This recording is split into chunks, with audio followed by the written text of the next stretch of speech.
Olá! Na continuação do nosso estudo da obra de André Luiz, Os Mensageiros, psicografia de Chico Xavier, nós vamos agora ao capítulo 2, que se denomina Aniceto. E, no dizer do próprio Emmanuel, na introdução deste livro, ele coloca que é Aniceto aquele emissário consciente e benfeitor generoso.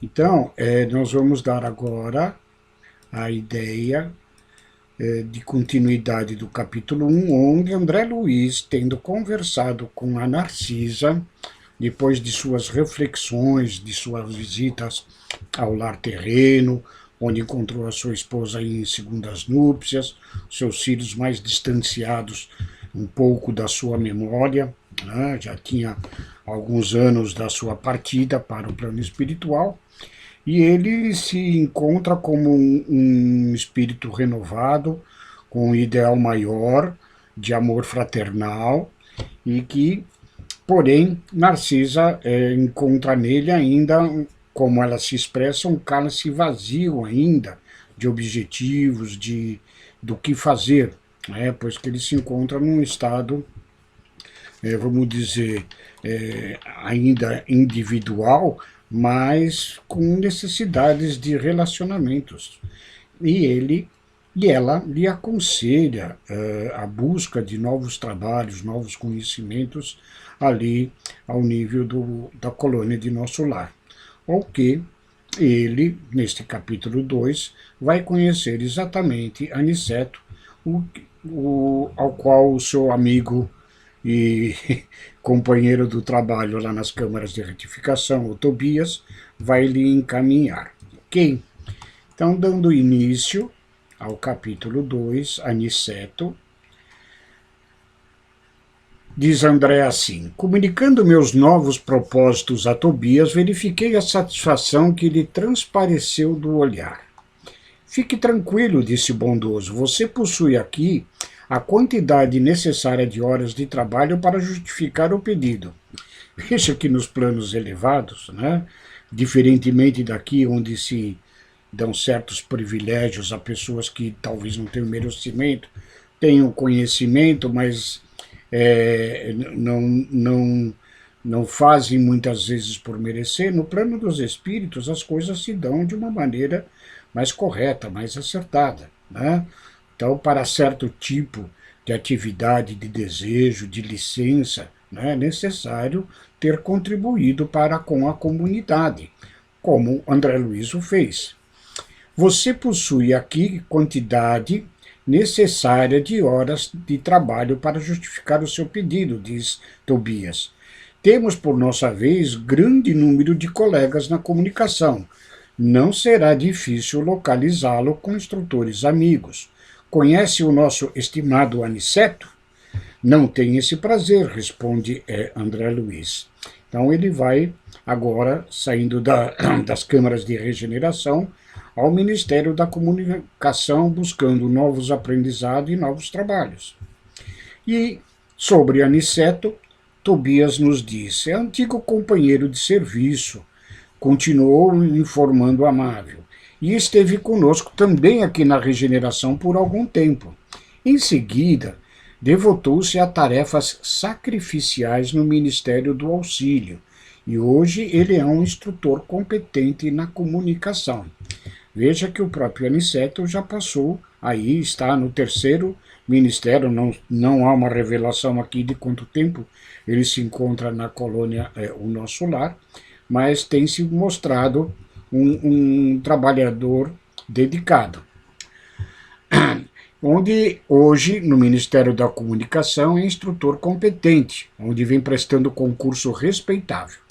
Conversarei a respeito com o ministro Genésio hoje. Não tenha dúvidas, seu desejo, André, é muito nobre aos nossos olhos.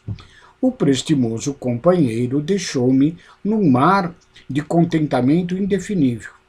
Comecei a compreender o valor do trabalho. A amizade de Narcisa e Tobias era tesouro de inapreciável grandeza, que o espírito de serviço me haviam descortinado ao coração.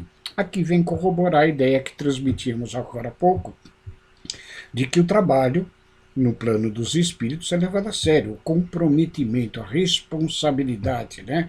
A contribuição de cada indivíduo para a coletividade.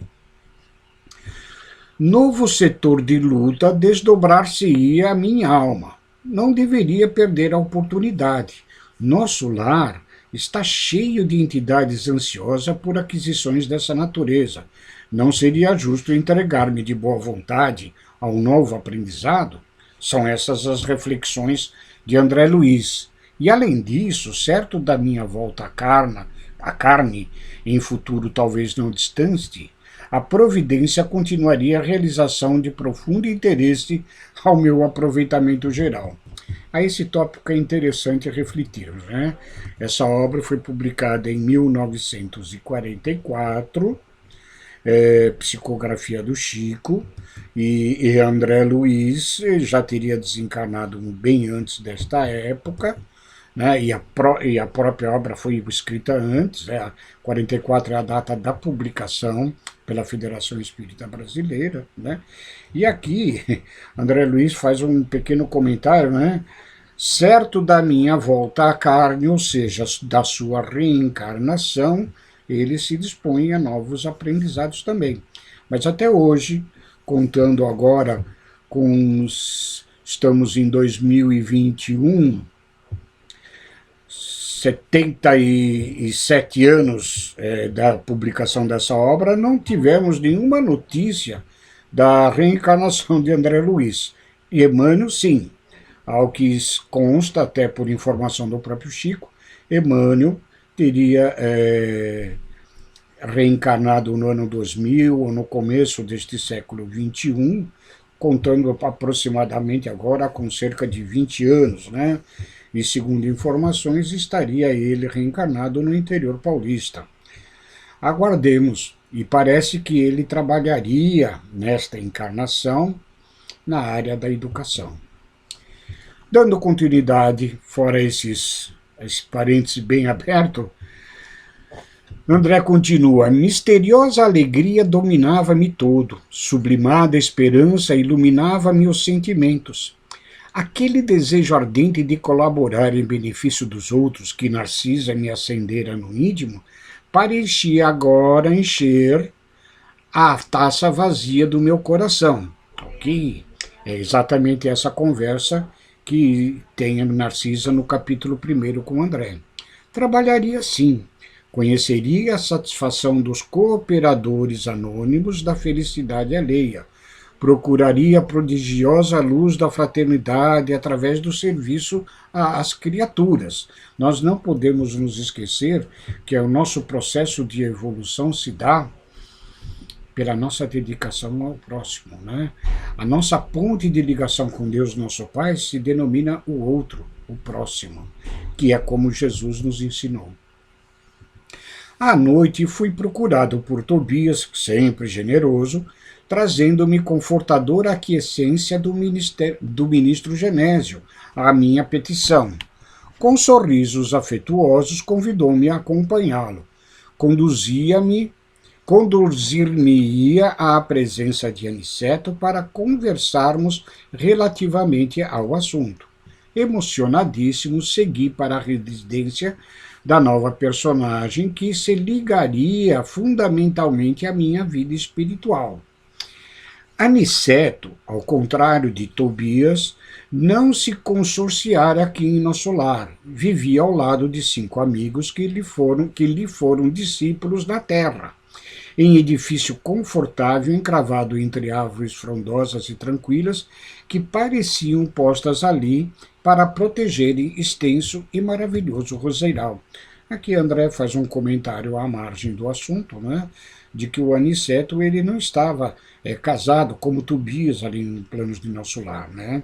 Vivia em uma pequena comunidade de seus discípulos aqui na Terra, e aqui até agora não dá a entender quais eram qual foi a profissão ou o trabalho realizado por Aniceto aqui na Terra. Recebeu-nos com extrema gentileza, o que me causou excelente impressão.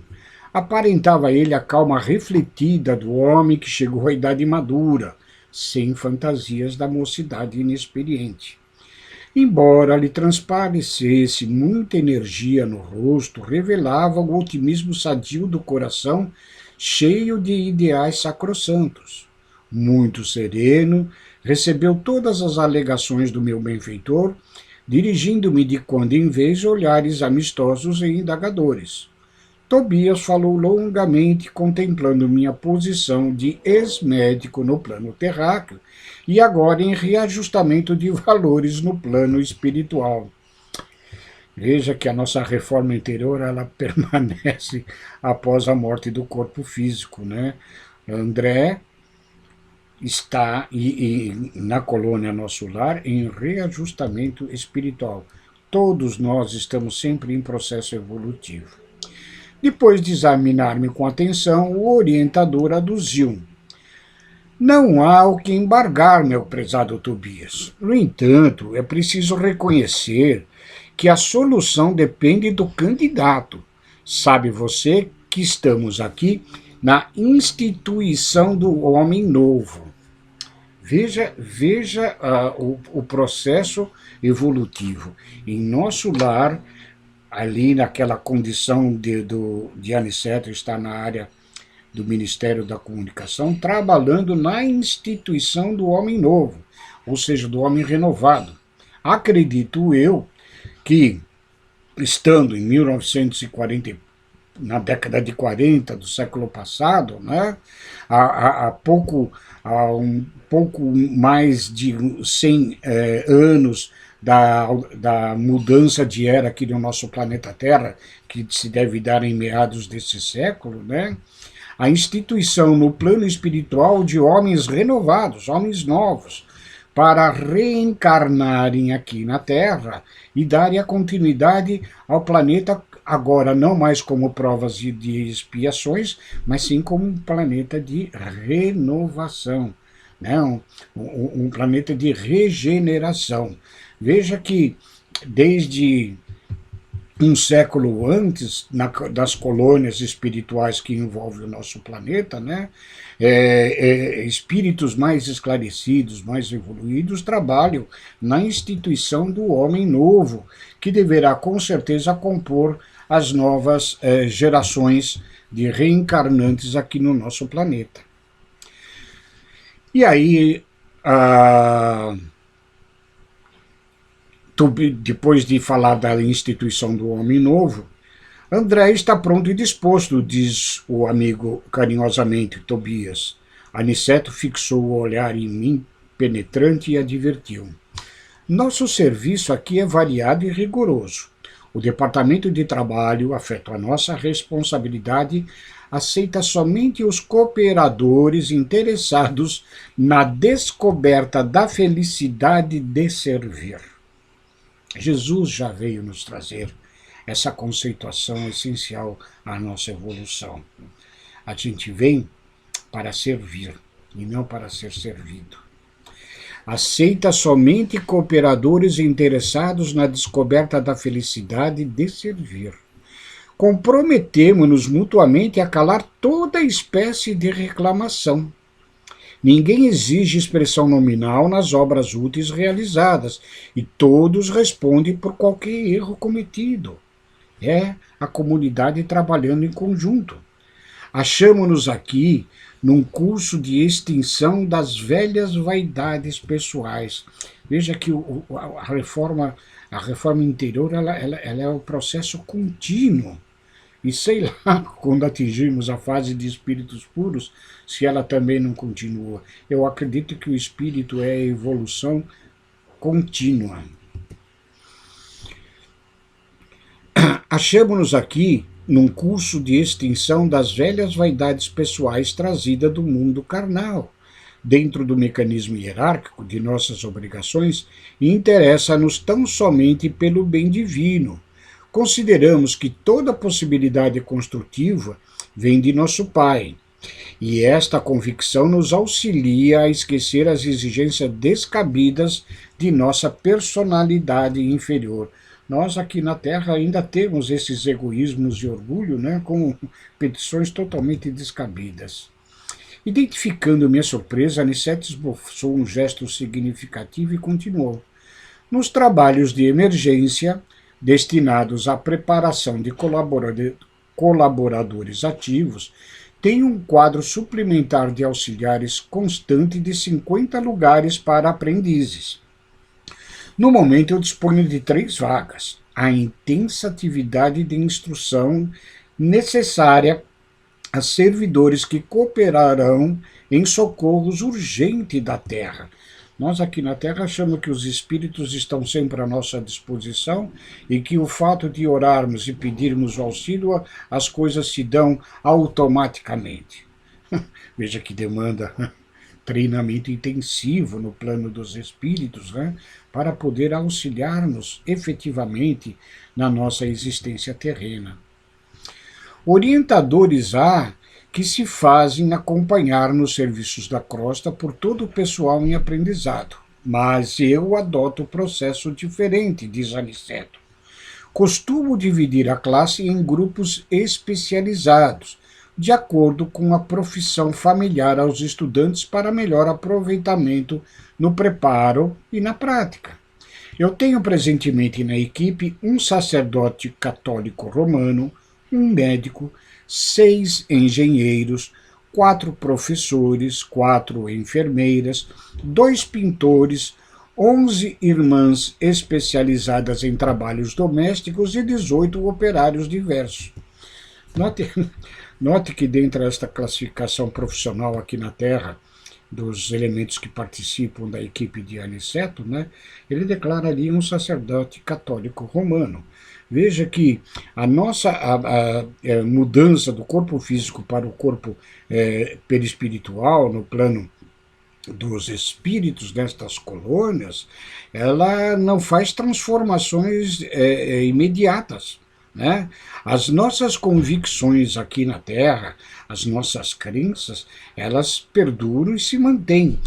Tudo depende do nosso trabalho para modificarmos os nossos conhecimentos ditos, vamos dizer, indevidos ainda, ou ainda não totalmente esclarecidos, dependendo do nosso trabalho de aperfeiçoamento, conhecimento e evolução.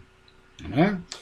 O sacerdote católico romano nesta equipe, ele ainda traz os traços da sua formação religiosa. E isso não quer dizer que ele esteja errado de forma alguma, mas é da forma como foi educado e de como ele entendia as questões de natureza religiosa. E eles, e todos nós, com as nossas convicções e aprendizado, vamos aprendendo e conhecendo a realidade da natureza. Né? A grande revelação que eu entendo do próprio Espiritismo é esta revelação da existência deste mundo espiritual que se intermeia com o nosso mundo material, da qual a grande maioria ainda não tem nem sequer a consciência dessa existência. As outras escolas religiosas afirmam a sua espiritualidade dizendo que a alma, o espírito que anima o nosso corpo, ele continua a existir após a morte do corpo terreno. Após essa revelação, continua Aniceto, em nosso lar, a ação que nos compete é desdobrada de maneira coletiva, mas nos dias de aplicação na crosta terrestre não me faço seguido de todos. Naturalmente não se negará ao engenheiro ou ao operário o ensejo de aquisições de conhecimentos outros, que transcendem a paisagem de realizações que lhes cabem. Mas tais manifestações devem constar do quadro de esforços espontâneos no tempo vasto que cada um aufere para descanso e entretenimento. Ou seja, segundo Aniceto, no trabalho que é destinado ao serviço de auxílio aos homens aqui na Terra, né, ele se utiliza dos recursos familiares de cada profissional naquilo que ele tem conhecimento e mais facilidade de atuar, mas não descarta a possibilidade de que cada um venha aprender novos conhecimentos, aprender novas profissões, mas não neste quadro de auxílio geral, onde ele se utiliza da própria especialidade de cada profissional. E que este aprendizado é feito nos tempos que eles têm, né, de descanso e de entretenimento, tá? Então ele continua nas suas explicações. Considerando, pois, o serviço atual, temos interesse em aproveitar as horas no limite máximo, não só em benefício dos que necessitam do nosso concurso fraternal, mas também a favor de nós mesmos no que toca à eficiência. Por isso, esse processo de trabalho que ele adota. Ponderei, diz André Luiz, admirado o curioso processo, enquanto o orientador fazia longa pausa. Após mergulhar toda a atenção em mim, como se desejasse perceber o efeito de suas palavras, Aniceto continuou. Este método não visa apenas a criar obrigações para os outros. Aqui, como lá na Terra, quem alcança a melhor porção nas aulas e demonstrações não é propriamente o discípulo, mas sim o instrutor, que enriquece observações e intensifica a experiência.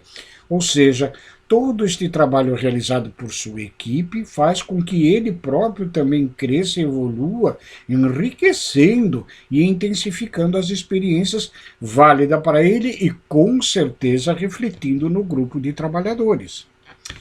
Quando o ministro espiridião me chamou a exercer o cargo, diz Aniceto, aceitei-o sob a condição de não perder tempo na melhoria e educação de mim mesmo.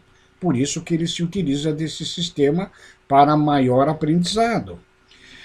Desse modo, não preciso alongar-me em outras considerações. Creio haver dito bastante, André. Se está pronto, portanto, disposto, não posso recusar-me a aceitá-lo. Compreendo seus nobres programas, responde André Luiz, comovido. Será honra para mim a possibilidade de acompanhá-lo e receber suas determinações de serviço.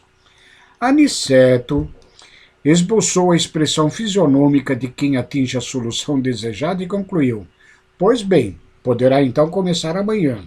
E dirigindo-se a Tobias, acrescentou: encaminhe o nosso amigo amanhã cedo ao centro de mensageiros. Lá estaremos em estudo ativo e providenciarei para que André seja bonificado pelas tabelas da comunicação. Agradecemos, satisfeitos, e logo em seguida a Tobias despedi-me alimentando novas experiências. Veja que interessante, né? André será encaminhado por Tobias ao centro de mensageiros. Esse centro de mensageiros, no próximo capítulo, que é exatamente a denominação do capítulo 3º, né? André tem uma ideia um tanto quanto por demais otimista deste centro de mensageiros, como nós vamos ver no próximo capítulo, né? E o interessante é que mesmo em aprendizado, mesmo em treinamento, né, eles lá têm uma tabela de bonificação, tá? E nesse caso ele deixa de ser bonificado pelos trabalhos que realizava na Câmara de Retificação, passando para ser bonificado pelas tabelas da comunicação. Tudo muito bem organizado. E assim, meus queridos, ficamos com esse estudo do capítulo 2º do livro Os Mensageiros. Próxima semana estaremos no 3º capítulo, que se denomina No Centro dos Mensageiros. E, por enquanto, no 3º e no 4º capítulo estaremos dando como que se diz, um andamento na introdução do conteúdo desta obra propriamente dita, né? E a partir do capítulo 4º e 5º e 6º, onde nós teremos um discurso, ou que eu encaro até como um sermão, destes instrutores maravilhosos do plano de nosso lar, a dar a ideia do que a obra vai abranger nestas revelações de André Luiz. Por hoje é só, fiquem com Deus, muito obrigado e um beijo a todos.